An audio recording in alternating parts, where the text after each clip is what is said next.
Timmins, James Bay. Well, interesting. First of all, I want to echo our feelings as a caucus and the positions that we have taken in regards to making our community safer. You Democrats understand that we all have a responsibility in the end to make sure that our communities are safe, and this week is a good week to remember our collective responsibility. Not only police officers and lawmakers and people in the courts, but I think society as a whole when it comes to making sure that our communities are safer, and I would echo that. But I just want to raise, because we have the opportunity to do this in here, there's a few things that we can do, I think, to make our lives simpler as residents and also, I think, for the police.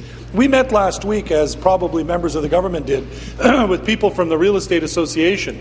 And they raised a really interesting point in the meetings that they had with us, and that was the issue of the grow ops and the excuse me, I'll get to it. Issue of the grow ops and the meth labs.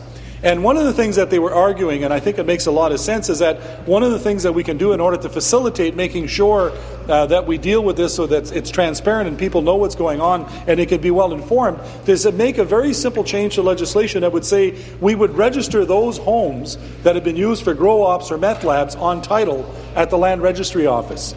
That way there, a person who's buying a house would know so right up front. There would be no question as to what that particular building was used and would make it very transparent. I thought that was a very good suggestion that the Real Estate Association brought before us, and something that I think that this government should consider.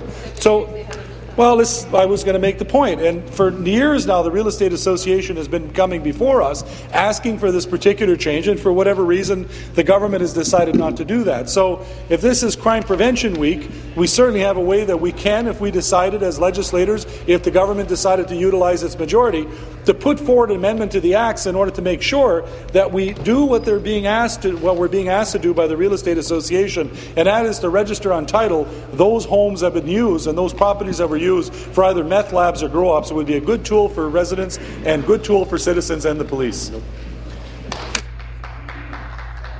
Petitions. The member from Bruce Grey Owen Sound. Mr. Speaker, and I have petitioned to the Legislative Assembly, whereas the residents of Bruce Grey Owen Sound do not want a provincial harmonized sales